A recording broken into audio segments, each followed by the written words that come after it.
This tutorial will guide you how to check your BVN on Opay. Now ensure that you follow the instructions very carefully. Now on your phone, open the Opay application. Once you open the Opay, it will come on the screen here. Now, once you open it, select on the Me here on your profile at the bottom here on the right side. So select on the Me. Once you click on the Me on your profile here, it will come here on the account section where you can view transaction history and account limits, bank card or account, and these other informations here. So select on account limits.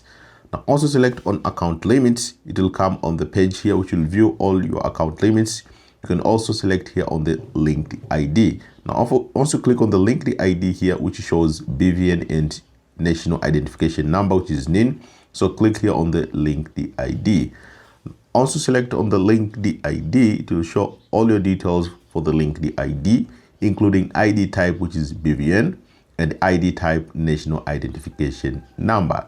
So since you want to check your BVN number, you can just see your details here, which shows ID number and your full name.